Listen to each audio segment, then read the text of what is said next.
Quanto tempo? Mas quanto tempo a gente vai ter que esperar? Eu não aguento mais essa pasmaceira. Não é com a gente que você tem que reclamar, Carlos. Eu não vejo a hora de avançar contra os paraguaios. De abrir fogo com a minha carabina. De acabar com o Solano e essa guerra maldita. Mas a vontade que sobra em você, meu caro. Falta ao nosso bravo comandante Mitre. Você está sendo injusto. O comandante já disse que está planejando os próximos passos com cautela. É um homem prudente. Excesso de prudência, pra mim, tem outro nome. É medo. Eu também cansei. Meses parados aqui nesse pântano imundo, cheio de doenças. O hospital de campanha está abarrotado. E a comida está acabando. Alguém tem notícias do Alfredo? Ah, eu tive lá semana passada. Parecia melhor. Mas eu não voltei, não. Aquele lugar é muito deprimente. Ao lado do Alfredo, tinha um leito com um soldado, um Juarez. As pernas do coitado estavam gangrenando. E ele gritava, ele pedia que cortassem, que ele não queria morrer. Mas não teve jeito. Era um homem valente. Um voluntário da pátria. E olha que abriu mão de todos os benefícios que o imperador ofereceu. Se tivéssemos mais homens como ele e menos como meu primo, essa guerra já estava ganha. Qual o problema do teu primo? Ele é da Guarda Nacional. Quando a guerra estourou e a Guarda Nacional foi chamada para completar as tropas do governo, o que fez o covarde? Um acordo com o empregado. O pobre homem ganhou 200 mil réis para vir lutar no lugar do meu primo. Resultado? Morto. Com um tiro na cabeça. Quando o Paraguai invadiu o Mato Grosso, a população correu para defender a pátria. Agora que a empolgação passou, eles fogem do alistamento como o diabo foge da cruz. Por isso o governo está apelando até para os escravos. Ganha todo mundo, não é? Os senhores ficam com a indenização. E os pretos com a liberdade. Se não morrerem na guerra. Mas o Alfredo, ninguém tem notícias? Não. Bom, eu vou até lá. Alguém me acompanha?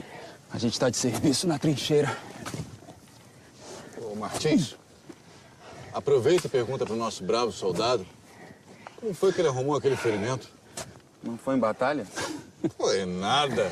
Ele voltou inteirinho. Dias depois deu baixa no hospital, com um rasgo na coxa. E se você perguntar para ele, ele desconversa, não conta como aconteceu. Vamos ver o que eu desculpo.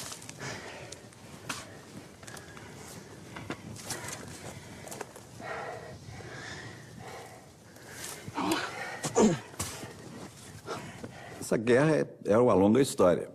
Isso já é disputa sobre o controle do Rio da Prata, que já vem desde o período colonial, as disputas entre Espanha e Portugal.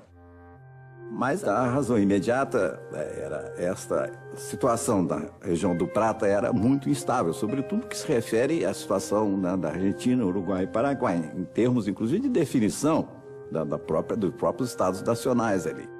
Para o governo imperial era importante o Rio Grande do Sul. Aquilo ali era uma espécie de anteparo, né, diante da Argentina. Agora, o que ninguém esperava é que um quarto ator fosse entrar nessa história, que nunca tinha entrado, que era o Paraguai, que estava sobre o controle do Lopes, que tinha ambições napoleônicas, né, no Prata. Durante a guerra, Lopes, tanto na Argentina como no Brasil, era visto como um tirano bárbaro, né, um maluco, um louco. De um lado ele era muito megalomaníaco, né? E de outro lado também tinha um aspecto de crueldade muito grande, né? Ele mandou matar irmãos, ele prendeu a mãe. Além disso, o Lopes era um sujeito que naquela época promovia um processo de modernização controlada do Paraguai. Né? Investia no exército, investia um pouco em engenharia, basicamente no sentido de modernizar o Estado. Mas a ideia de que ele era um líder nacionalista, mais avançado do que o seu tempo e tal, nada disso procede. As versões que contam um Paraguai potente, um Paraguai que era uma ameaça à presença britânica, isso tudo é absolutamente história da carochinha. Quer dizer, essa ideia de que havia um interesse específico da Inglaterra, no sentido de penetrar no Paraguai e tal, também não procede. O próprio governo Lopes, num certo sentido, é um governo modernizador do Paraguai. Modernizador e liberalizante do ponto de vista econômico, ou seja, ele vai abrindo aos poucos o Paraguai à presença europeia e estrangeira.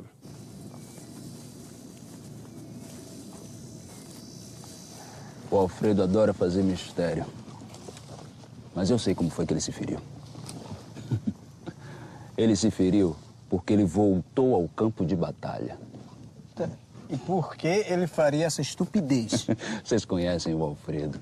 Dias depois da batalha, o avoado deu pela falta do seu sabre. Ele procurou pelo acampamento todo. Só faltava procurar em um lugar. Ele sabia que era perigoso, mas a vergonha de ficar sem o sabre era muito pior.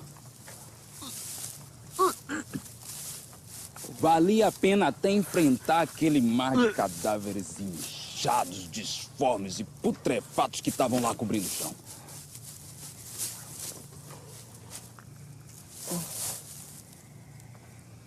Mas então, ele achou o sabre? Achou. Exatamente no lugar onde ele tinha deixado. O problema é que ele não encontrou só o sabre. Ele deu de cara também com 3 paraguaios. Os caboclos estavam lá saqueando os cadáveres. Vocês acreditam nisso? Estavam lá tomando os cintos, arrancando as botas, até camisas e calças eles estavam levando. São mesmo uns miseráveis. Então ficaram lá. Ficaram lá os paraguaios e o Alfredo sem saber o que fazer. O Alfredo, nessa altura, já achava que ele era um homem morto. Só que os paraguaios devem ter imaginado que o exército aliado estava por perto. Porque aquele brasileiro não ia ser maluco de pisar ali sozinho. Eles não conhecem o Alfredo. Isso é. Pois é, mas aí depois de um tempo de indecisão, os paraguaios deram as costas pro Alfredo e voltaram a saquear os cadáveres. O Alfredo não teve dúvida. Pegou seu sabre e correu pro cavalo.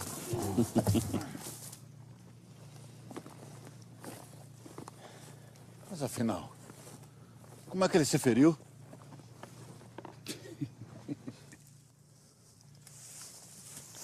É que ele ficou tão abalado com tudo aquilo que aconteceu que na hora dele montar...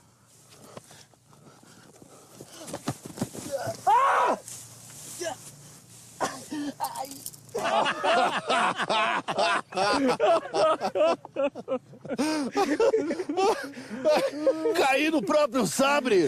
Ah, não! Olha, mesmo pro Alfredo, isso me parece improvável, hein? E os paraguaios deixaram o brasileiro ir embora? Duvido. Eles são cruéis, assassinos, degoladores. Olha, eu soube de um paraguaio, do atirador paraguaio negro, que voltou de uma batalha com 9 cabeças de soldados aliados para presentear Solano Lopes.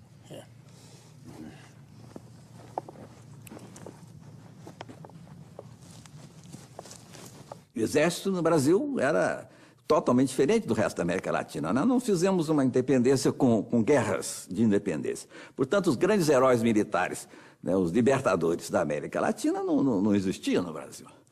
Os heróis de independência tinha um Pedro I lá, uma estátua do Pedro I, mas não havia esse tipo de gente. Havia da elite civil brasileira uma ideia muito forte. Nós somos um governo civil. Aqui não tem ditadura militar, aqui não tem pronunciamento militar, não tem nada. Quer dizer, aquela ideia de que o Brasil era mais civilizado do que os vizinhos era muito presente nesta elite. E muito ciosos de não ter influência militar no governo. E depois, sim, a guerra deu aos militares uma justificativa para exigir maior participação política que eles não tinham. Mas um dos aspectos centrais da guerra é que ela se torna uma guerra nacional. Ou seja, tanto o escravo que foi mandado para a guerra no lugar do seu senhor e que não sabia nada disso e que por ele não iria, quanto um sujeito que foi como um voluntário efetivo, porque acreditou na propaganda e porque achou importante, porque achou que era o seu dever, todos envergaram a mesma farda, todos envergaram o mesmo uniforme, todos foram tratados da mesma maneira. Esse é um aspecto essencial das consequências da guerra do ponto de vista do exército. Ela forma um exército nacional. De fato, a maior parte das tropas brasileiras na Guerra do Paraguai, tudo indica, era formada por soldados negros ou afrodescendentes, porque essa era a extração étnica da população pobre do Brasil. O que não quer dizer que esses negros e mestiços fossem escravos. Certamente, em algum momento de suas vidas, eles haviam sido descendentes de antigos escravos, mas alguns já por mais de uma geração, né? Então, o primeiro mito é esse: negro é equivalente a escravo. Não era, né? Se qualquer pessoa que vá hoje num batalhão do Exército ou vá num batalhão de polícia brasileiro, vai ver que há uma proporção muito mais elevada de negros e mestiços do que numa faculdade de medicina, por exemplo, né? Isso é verdade hoje e era verdade então. Os pobres eram negros e mestiços.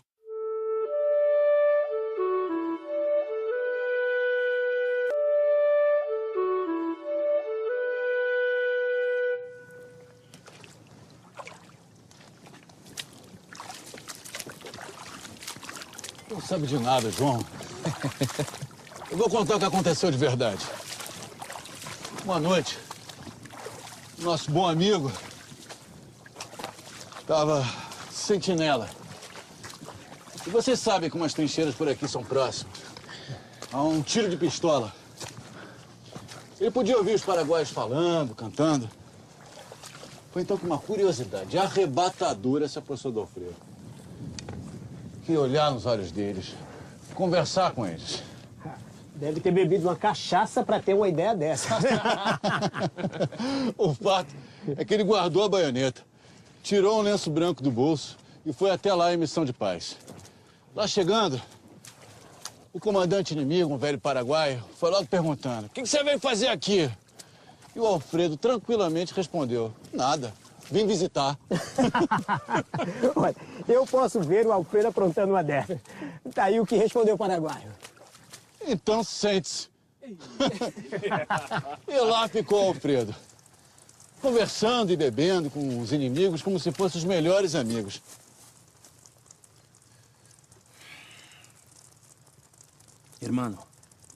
Hermano.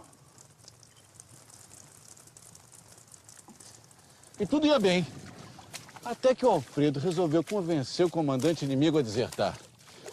Diz que Solano Lopes era um ditador cruel, que dava ouvidos aos caprichos da sua amante. E ele ficava gritando: "Onde já se viu dar ouvidos a uma cortesã?" Aí o paraguaio se irritou. Ainda não. O problema foi quando ele resolveu dizer, no meio da trincheirada inimiga, cercado de paraguaios, que Solano Lopes estava levando o povo paraguaio a uma derrota certa. E agora? E tem mais. Ele disse também que os paraguaios tinham surpreendido a todos. Que, na verdade, todos estavam muito surpresos de ver um bando de caboclos famintos, sem instrução e sem armas, aguentar tanto tempo numa batalha. E o Alfredo saiu dessa só com uma coxa ferida. Não, milagre ele não ter sido degolado na mesma hora. É verdade que ele estava bêbado, mas os paraguaios também não estavam lá essas coisas.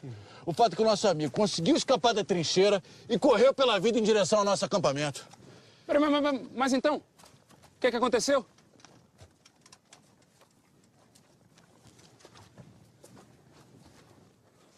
Alto lá! Quem se aproxima? Alto lá! Identifique-se, vamos! Sou brasileiro, homem. Vai, se identifica! Sou brasileiro! Vai! A Guerra do Paraguai, na minha opinião, é um momento limite e limítrofe da história do Império Brasileiro, porque com ela o Império chega no seu momento de auge da popularidade e após é o começo do declínio. O imperador até então, Pedro II, era um imperador que crescia em sua popularidade e já ia se transformando numa espécie de mecenas do Estado. Então ele financiava artistas, financiava literatos, financiava cientistas. É esse monarca que vendia e divulgava e apreciava, né, essa imagem de um monarca ilustrado, comprometido com a sua nacionalidade, um monarca que se gabava de falar muitas línguas, porém não conhecia ainda o mundo, só conhecia o mundo pelos livros. É esse monarca que vai se haver com a situação espinhosa, com quebra-cabeças que resultará na Guerra do Paraguai. E a reação da monarquia, na sua época, foi uma reação muito controversa, muito ambivalente. Não se entendeu como é que esse imperador, que era até então conhecido como um monarca absolutamente pacífico, protetor dos indígenas. Tinha essa imagem de um monarca que dizia que gostaria de ser um professor e não um rei. Era também um monarca que se dedicava a línguas mortas, era um monarca que se dedicava à cultura europeia e à cultura nacional. Como é que esse monarca se transforma, de um momento para o outro, no voluntário número 1 e no rei da guerra? Mas a guerra não seria tão curta como o Império imaginava, e Dom Pedro também. A guerra traria muitos mortos, e a guerra, divulgados os seus resultados, seria uma espécie de desastre para o Império. De um lado, ex-escravos que eram aliciados para a guerra eram libertos no mesmo momento, então aumentou o número de negros livres no Brasil. Por outro lado, uma instituição é então criada, o Exército, uma instituição que se tornará cada vez mais autônoma e que, como sabemos, terá um papel forte nos destinos e no final do Império. E, por outro lado, quando divulgados os números de falecimentos, ou seja, a ideia de que se dizimou boa parte da população masculina adulta do Paraguai, Dom Pedro terá que se haver com todas essas situações. Não é à toa que a Lei do Ventre Livre data de 1871, ou seja, a questão foi adiada, a questão da escravidão no Brasil foi sendo adiada até culmina com o final da Guerra do Paraguai. Esse é o momento do surgimento do Partido Republicano, da sociedade abolicionista, ou seja, uma série de elementos de tensão aparecem logo após a Guerra do Paraguai. Por isso que é possível dizer que a Guerra do Paraguai teve esse efeito absolutamente ambivalente, apogeu e declínio.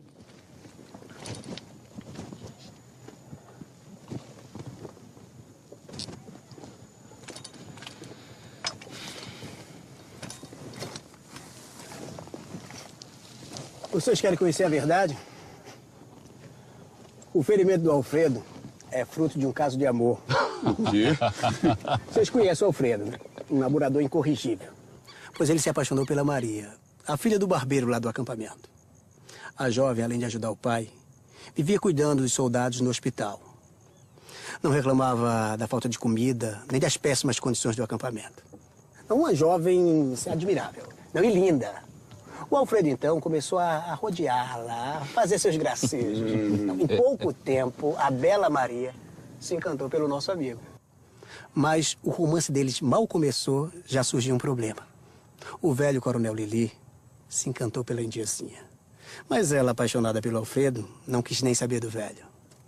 O problema é que o velho Lili conhecia o ponto fraco da jovem. E qual seria? Seu pai. O barbeiro mesquinho aceitou todos os agrados que o velho coronel lhe ofereceu. Os sacos de milho, feijão, farinha, até uma vaca o coronel deu para o barbeiro. A pobre Maria, obediente que só ela, acatou as ordens do pai e passou a frequentar a barraca do velho coronel. E o Alfredo? Ele sabia que a sua patente não seria páreo para a de um coronel. Nem tinha condições de dar nenhuma espiga de milho para o barbeiro. Mas o amor não é facilmente vencido. Sempre que o coronel se afastava, o Alfredo entrava sorrateiramente na barraca do velho para aproveitar alguns momentos com a jovem. Mas o nosso amigo, além de um inveterado romântico, era um grande azarado.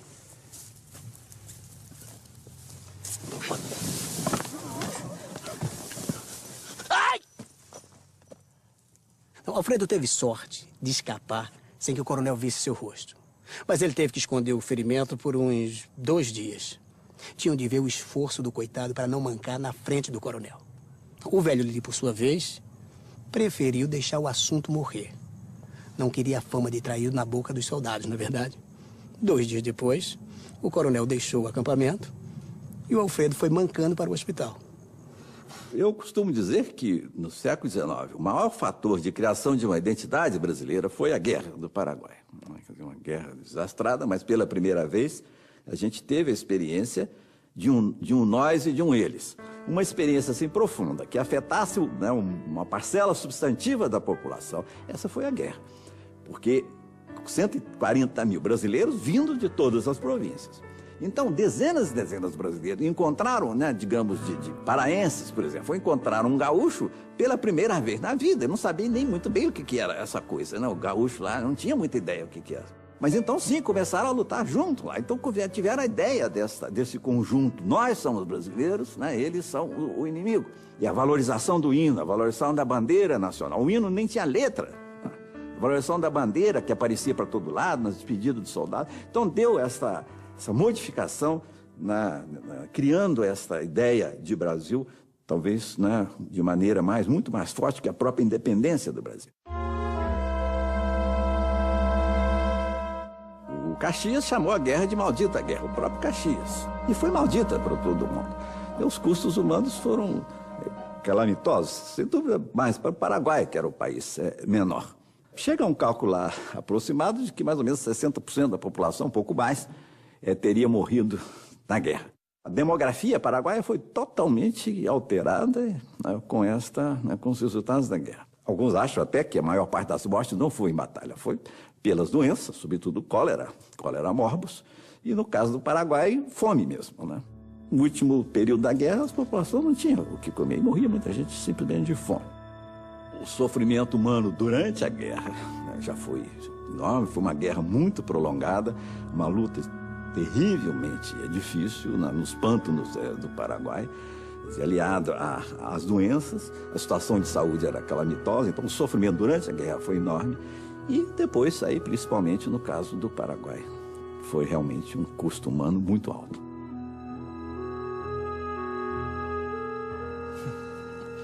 Eu não sei qual dessas três histórias é a mais ridícula. Ridículo ou não, eu garanto que a minha é a real. Ah, claro. Partindo do velho Alfredo, as três podem ser reais e ao mesmo tempo. Isso é verdade. Isso é verdade. Que cara é essa, Martins? O Alfredo, ele se recuperou do ferimento. Mas o cólera o levou. Ele faleceu essa manhã.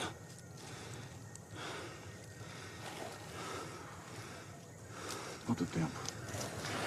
Quanto tempo mais a gente ainda vai ter que aturar essa guerra maldita?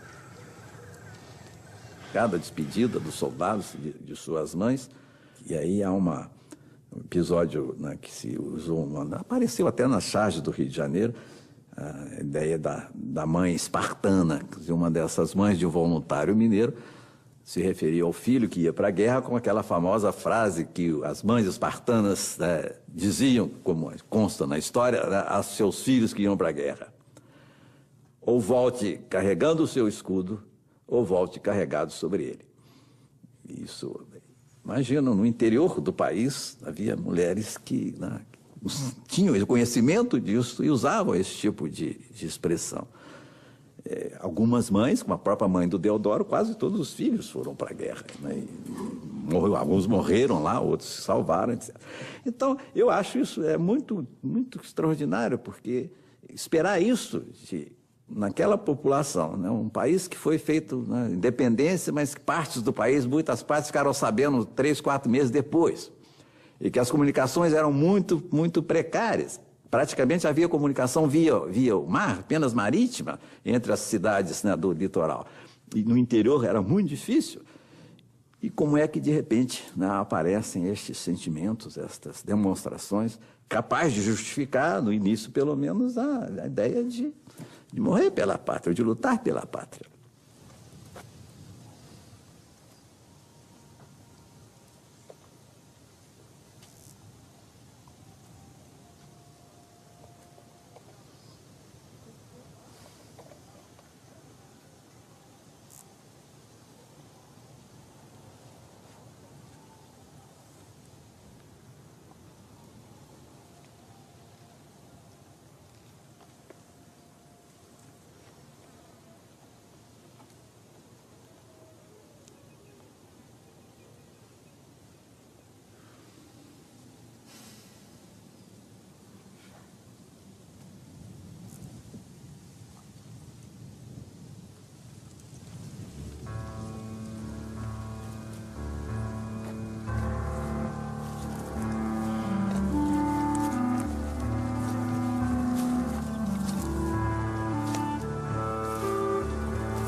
Quanto tempo? Mas quanto tempo a gente vai ter que esperar? Eu não aguento mais essa pasmaceira.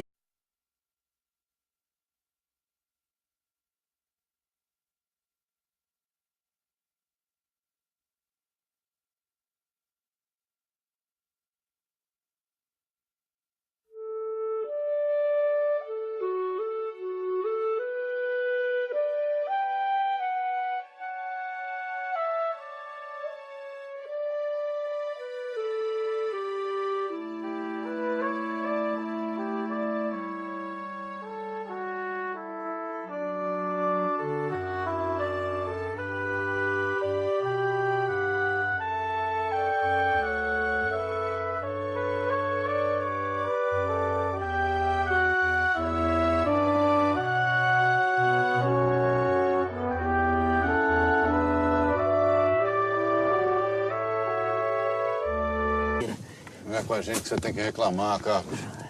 Eu não vejo a hora de avançar contra os paraguaios. De abrir fogo com a minha carabina. De acabar com o Solano e essa guerra maldita. Mas a vontade que sobra em você, meu caro. Falta ao nosso bravo comandante Mitre. Você está sendo injusto. O comandante já disse que está planejando os próximos passos com cautela. É um homem prudente. Excesso de prudência, pra mim, tem outro nome. É medo. Eu também cansei. Meses parados aqui nesse pântano imundo, cheio de doenças.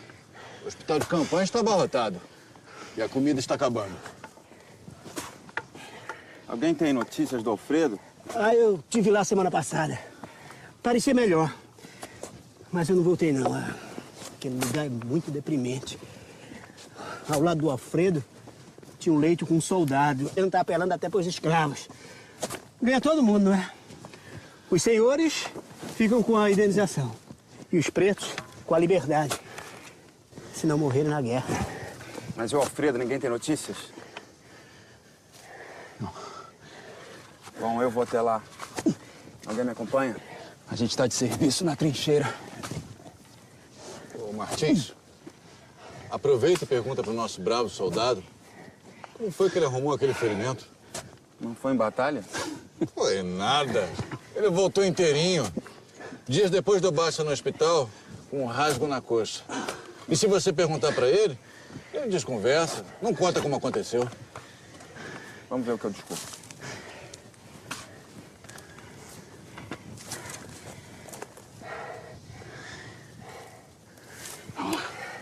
O Juarez. As pernas do coitado estavam gangrenando. E ele gritava, ele pedia que cortassem, que ele não queria morrer. Mas não teve jeito. Era um homem valente. Um voluntário da pátria. E olha que abriu mão de todos os benefícios que o imperador ofereceu. Se tivéssemos mais homens como ele e menos como meu primo, essa guerra já estava ganha. Qual o problema do teu primo? Ele é da Guarda Nacional. Quando a guerra estourou e a Guarda Nacional foi chamada para completar as tropas do governo, o que fez o covarde? Um acordo com o empregado. O pobre homem ganhou 200 mil réis para vir lutar no lugar do meu primo. Resultado? Morto. Com um tiro na cabeça. Quando o Paraguai invadiu o Mato Grosso, a população correu para defender a pátria. Agora que a empolgação passou, eles fogem do alistamento como o diabo foge da cruz. Por isso o governo